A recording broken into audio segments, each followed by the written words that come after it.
Bom, vamos direto ao ponto. O que a gente discutiu em análises anteriores sobre a mente ser um sistema termodinâmico já tinha virado a nossa percepção sobre o cansaço mental de cabeça para baixo. Mas os dados que vamos cruzar hoje elevam essa conversa para um nível quase conspiratório, se não fosse tão logicamente impecável. Não estamos falando de noites mal dormidas ou de uma agenda cheia de trabalho. A gente está olhando para a mecânica de um fenômeno sistêmico chamado de engenharia de entropia. A grande virada de chave aqui é a seguinte: a nossa exaustão moderna não é um acidente, ela é um método. E aí surge a grande pergunta natural: por que a nossa mente parece estar o tempo todo no limite? Para entender isso, a gente precisa olhar de um jeito puramente clínico. Pense bem, se a base fundamental do ser humano é a integridade e a unidade, qualquer sistema que busque ter controle total precisa ser, por definição, diabólico. E aqui não é no sentido místico da coisa não, tá? É no sentido original da palavra, lá do grego diabalen, que significa literalmente separar, dividir ou fragmentar. Quebrar a mente em pedaços é a forma técnica mais eficiente de enfraquecer um sistema. E é exatamente essa mecânica de fragmentação que nos leva ao conceito do solvente ontológico, a base do que se define como o apagamento do ser. Olha que conceito forte. Existe uma narrativa super comum hoje em dia que tenta nos vender o nada absoluto, aquela ideia de que a humanidade é só um acidente cósmico que veio do vazio. E isso não é só uma teoria científica, isso atua como um solvente ontológico, funciona literalmente como um ácido para a alma.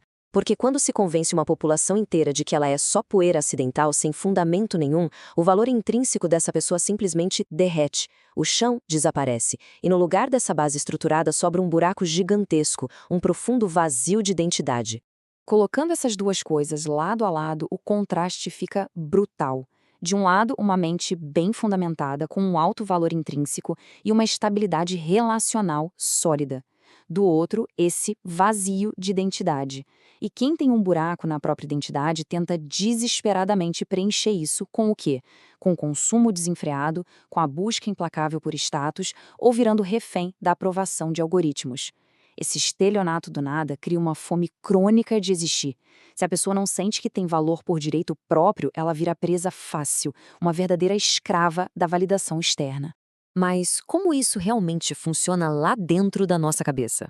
A psicologia mecânica por trás de tudo isso nos obriga a olhar para a forma como a mente agrupa as ideias. A engrenagem psíquica aqui é fascinante e até um pouco assustadora. Numa mente saudável, de baixa entropia, as ideias convergem, se integram de forma lógica. Só que numa mente de alta entropia, as crenças viram ilhas isoladas, constelações semânticas que nunca se conversam. Sabe quando alguém defende a liberdade incondicional com unhas e dentes e logo em seguida apoia práticas de escravidão por dívida? Pois é, as ideias simplesmente não se cruzam para um choque de lógica. A dissonância cognitiva não é um tropeço passageiro, ela vira a própria estrutura da mente de alta entropia. E os sintomas dessa fragmentação são pesadíssimos, porque essas ilhas de ideias em conflito gastam quase toda a energia de processamento do cérebro. O resultado lógico? Uma fadiga cognitiva crônica. A pessoa passa a viver num verdadeiro campo de batalha interno. E para as engrenagens desse estelionato que comentamos, essa mente fragmentada é perfeita. Ela é totalmente reativa, vive distraída e não tem a menor capacidade de coordenar qualquer resistência real contra comandos ou manipulações externas. A mente mal consegue se organizar. Imagina lutar contra alguma coisa. Agora, se a gente pegar essa mesma mecânica individual e aplicar na arquitetura da sociedade como um todo, a coisa toma proporções globais. É aqui que entra a lógica de poder das grandes estruturas. Elas operam numa dinâmica de pura potência relacional, com o que os textos originais chamam de a vista da montanha. Ou seja, quem está no topo usa a ordem, a lógica e a estratégia de longo prazo para construir e proteger a própria força. Mas e para o resto? Para o que chamam de o chão? Para as massas, exporta-se o caos, o niilismo e a distração com brigas por trivialidades. É uma divisão brutal. A estratégia e a ordem ficam no topo. O vazio existencial e a reatividade ficam na base. A conclusão que dá para tirar disso é bem direta e sombria. O apagamento do ser é, de longe, a forma mais barata e eficiente de engenharia social que existe. Pensa bem, para que construir correntes físicas ou prisões, se a base ontológica do indivíduo já foi completamente destruída? Uma pessoa fragmentada já é um prisioneiro contido na sua própria desordem mental. Só que a boa notícia é que existe um limite termodinâmico para tudo isso. O sistema tem um ponto de quebra. Esse exagero extremo de caos acaba gerando, por pura exaustão, um desejo inevitável por ordem. A busca pela verdade vira uma questão de sobrevivência, e a rota de saída disso é a recomposição seletiva. Primeiro, é preciso reconhecer essa saturação sistêmica, entender que o barulho contínuo não é obra do acaso. O segundo passo é parar de exportar o próprio conflito interno, estancando o desperdício de energia. E, por fim, começar a integrar aquelas ilhas isoladas de crenças numa unidade coerente de novo. É o trabalho estrutural de religar as ideias de forma lógica. Quando essa integração acontece, a teoria nos diz que se atinge o nível 5, que é o grau máximo de valor intrínseco e de potência relacional. E a mecânica dessa libertação é super exata. No momento em que a mente admite que o ser é uma manifestação invariável e necessária e não um acidente, o conflito interno simplesmente morre por falta de alimento. A ordem é restaurada não por uma crença cega, mas por pura clareza.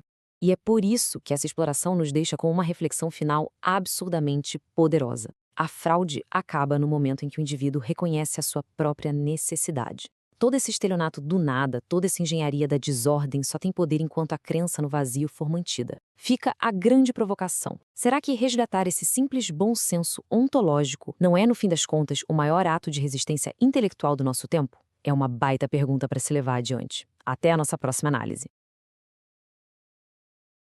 Bom, normalmente quando a gente pensa numa estrutura de controle, a primeira imagem que vem à cabeça é algo muito bruto, né? Sim, correntes de ferro, muros de concreto, catracas. É uma imagem bem física. Exato. É tudo extremamente tátil e evidente. Porque, bom, se existe um muro bloqueando o caminho, a gente simplesmente aponta o dedo para ele e diz que ali está a prisão. Aham. É uma arquitetura de contenção reconfortante, sabe? Justamente pela clareza visual. O cérebro humano adora que as forças que operam sobre a sociedade sejam visíveis. Com certeza, porque saber onde estão as grades dá aquela ilusão de que a gente sabe o tamanho exato do nosso próprio cativeiro, né? Precisamente.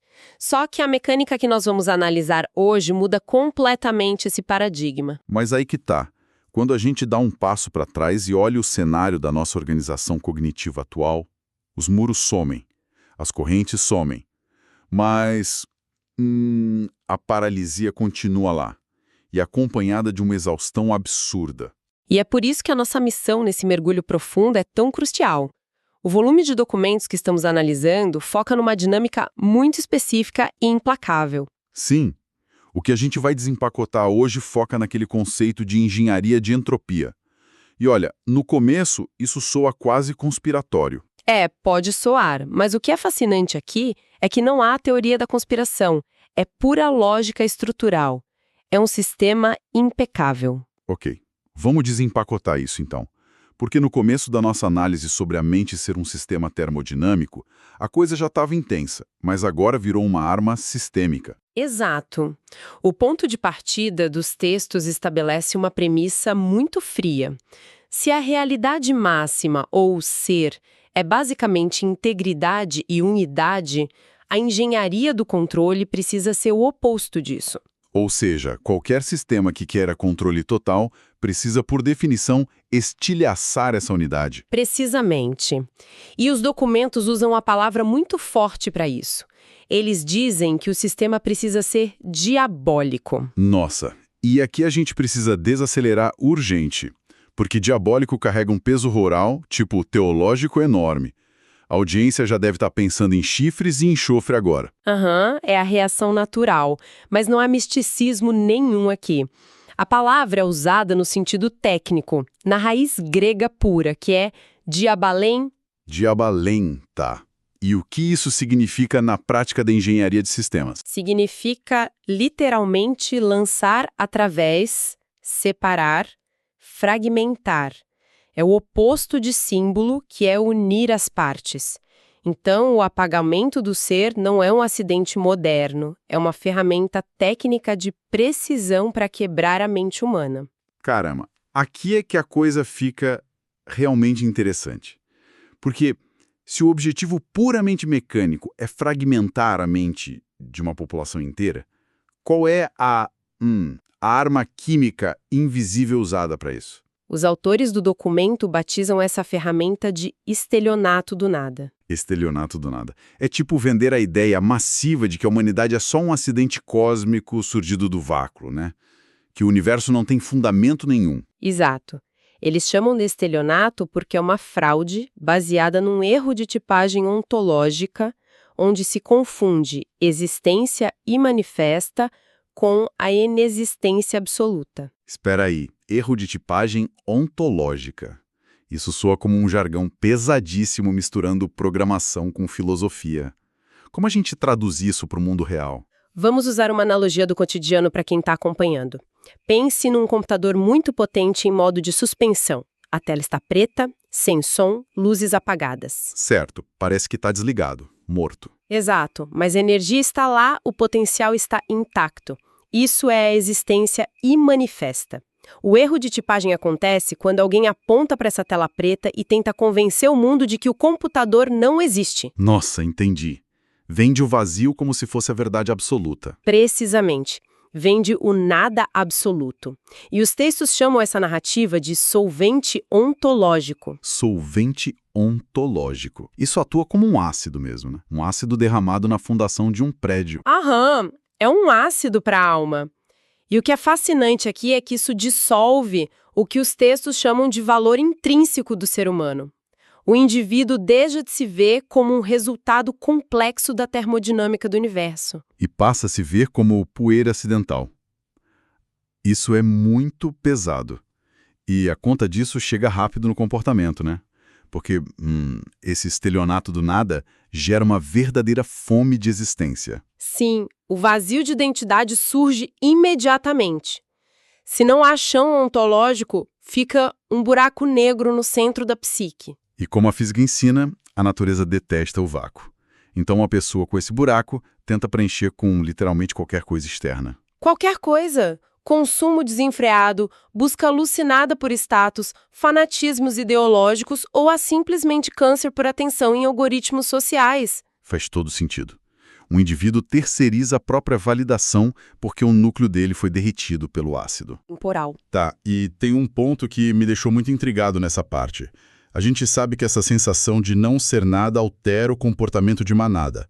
Mas como isso muda a arquitetura dos pensamentos? Tipo, dentro da cabeça mesmo. Aqui a análise entra numa perspectiva psicológica brilhante com a teoria das constelações semânticas. Constelações semânticas? Explica isso um pouco mais. Imagine a mente como um espaço gravitacional de ideias. Em uma mente saudável, com baixa entropia cognitiva, as crenças convergem.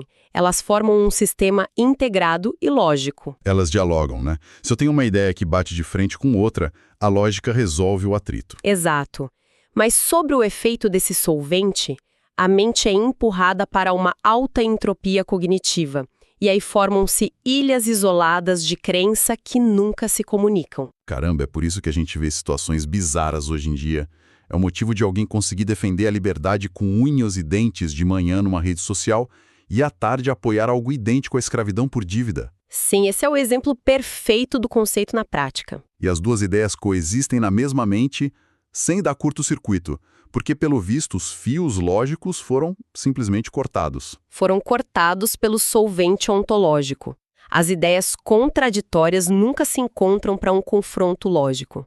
A dissonância se torna um projeto crônico. Nossa, mas manter esses muros invisíveis dentro da própria cabeça deve custar muito caro para o corpo, não é? Custa uma energia termodinâmica absurda. Manter essas constelações semânticas densas, totalmente separadas, consome toda a energia de processamento do cérebro. Então, olha só, aquele cansaço bizarro, aquela fadiga crônica que a sociedade inteira relata sentir o tempo todo, tem a ver com isso. A mente vira um campo de batalha interno. Precisamente. O cérebro queima combustível apenas para evitar que essas contradições lógicas colapsem. O resultado é a exaustão profunda. E uma pessoa exausta não consegue resistir a nada, né? Ela fica passiva. Exato. Indivíduos fragmentados e exaustos são os terminais passivos perfeitos para comandos externos. Aceitam qualquer narrativa mastigada que promete algum alívio. Isso nos leva direto para a perspectiva social do documento. Porque quando a gente usa palavras como projeto e controle, acende um alerta de teoria da conspiração. Como afastar a análise desse folclore barato? Focando na convergência de incentivos. É uma questão puramente mecânica e de sobrevivência estrutural, não de um grupo em uma sala secreta rindo do caos do mundo. Certo. So, what does this all mean? Quer dizer, há uma lógica fria de poder por trás dessa disseminação do niilismo para todo mundo? Existe. E os documentos usam uma metáfora analítica para isso, que é a oposição entre a vista da montanha e o olhar para os pés. A vista da montanha seria elite, os grandes grupos de poder corporativo e de influência. Sim. E esses grupos, para manterem a própria montanha, são obrigados a operar com baixíssima entropia. Eles usam rigorosamente a lógica, a ordem e o planejamento sistêmico a longo prazo. Porque ninguém gerencia uma cadeia de suprimentos global operando no caos e no niilismo. A conta não fecha. A máquina logística precisa de perfeição. Exatamente. Internamente, tolerância zero para desordem. No entanto, para as massas que estão no chão da montanha, a dinâmica é outra. Aí eles exportam o caos, né? Exportam ativamente. Prega-se o caos, a fragmentação e o absurdo, porque isso é extremamente lucrativo.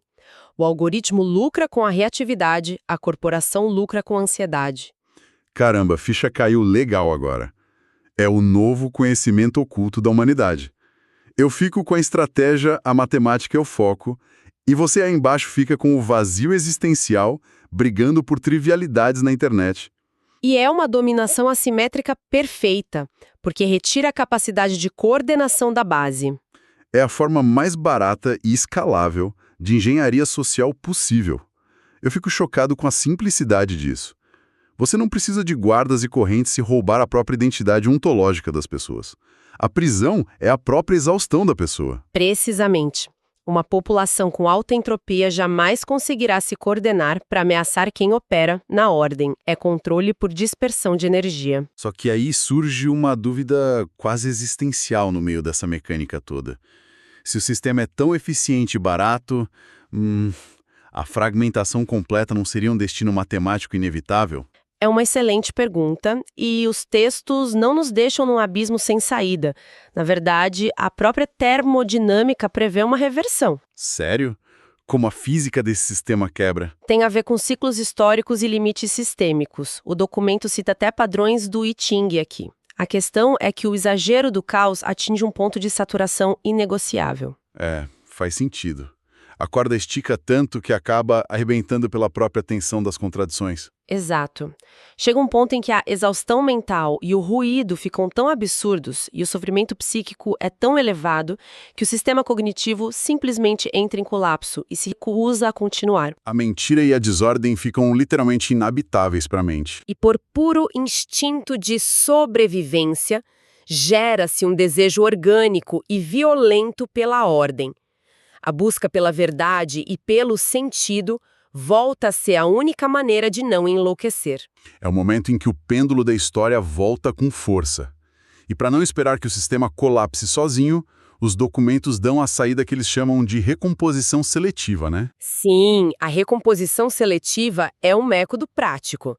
E a regra fundamental é parar imediatamente de gerir e exportar o caos. Começar a construir pontes de volta entre aquelas ilhas isoladas de crença.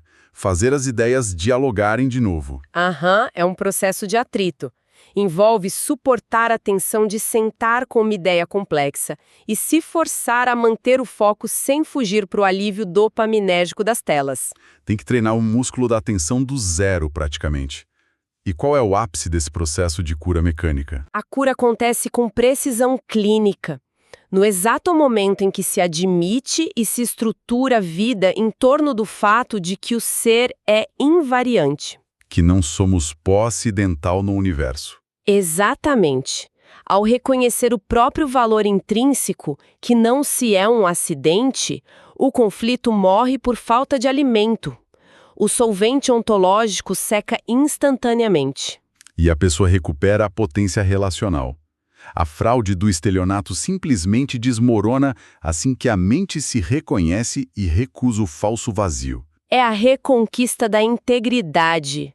A fraude acaba no silêncio da própria mente, quando as peças são integradas novamente. Olha, que jornada a gente fez hoje. E para amarrar esse mergulho profundo com algo muito prático, eu queria deixar um pensamento final provocativo para quem nos acompanha. Seria perfeito para materializar toda essa teoria de sistemas na vida diária. A reflexão é a seguinte: na próxima vez que o fluxo digital jogar na tela um debate caótico ou uma daquelas indignações rasas e pré-fabricadas sobre alguma trivialidade, a recomendação empírica é fazer uma pausa. Uma interrupção ativa de 5 segundos antes de reagir. Exato. E fazer uma pergunta letal. Isso que está capturando a atenção agora é uma genuína troca estrutural de conhecimento ou é só mais uma gotinha muito bem calculada do solvente ontológico? Uma gota projetada para fragmentar o foco e sugar o restinho de energia de processamento do dia. Porque, no fim das contas, a escolha entre digerir passivamente esse ruído ou assumir a postura exaustiva de recompor a ordem é o que define de verdade quem controla a narrativa mental de cada um. A arquitetura da mente é um território que só pode ser defendido de dentro.